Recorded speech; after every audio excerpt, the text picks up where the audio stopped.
आज मणिपुरात असलेले आपले पंतप्रधान उद्या दिल्लीत असतील.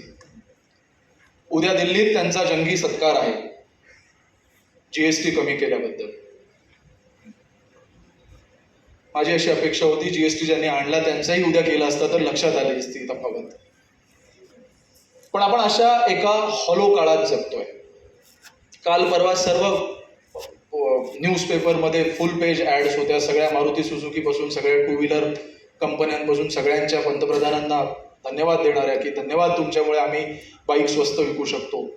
एखादं प्रोडक्ट स्वस्त विकू शकण्याविषयी खुश असणारे व्यापारी म्हणजे कमालच नाही का. And we blatantly accept this joke as our fortune, as our fate. एका भयंकर क्रॉनिक कॅपिटलिस्ट काळातून हा देश चाललाय. त्या काळाचे आपण सर्वजण साक्षी आहोत.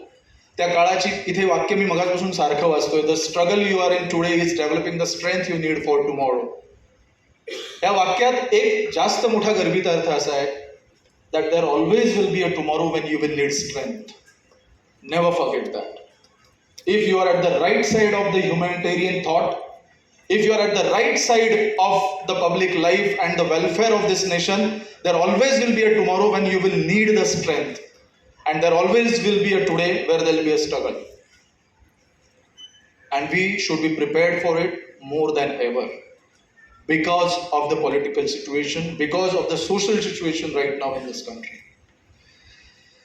तुम्ही फक्त पैसे हाताळत नाही, तुम्ही ह्या देशाचं इंजिन ऑपरेट करता खऱ्या अर्थानं. मला त्याच्या टेक्निकॅलिटीजमध्ये जायचं नाही आहे. इथे सर्व दिग्गज मंडळी आहेत. मला फक्त एवढंच म्हणायचं आहे, हे करत असताना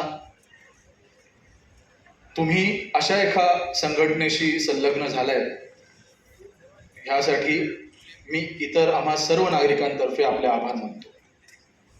कारण आम्हाला तुमच्याकडूनच अपेक्षा आहे, आम्हाला तुमच्याकडूनच अपेक्षा असू शकते येणाऱ्या काळामध्ये. मी मगाशी जसं म्हणालो की भ्रष्टाचार हा आपल्याकडचा मुद्दा होऊ शकत नाही, पण मग तो काय होईल? That surprising uprise is what we all are waiting. We all are waiting. तो कधी होईल, कसा होईल ह्याची आपल्याला काहीच आत्ता शाश्वती नाही.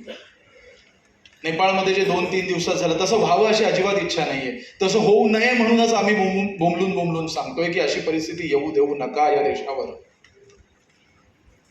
या देशाला आंबेडकरांनी, नेहरूंनी आणि अशा अनेक नेत्यांनी गरिबीतही पुस्तक हातात घ्यायला शिकवलं.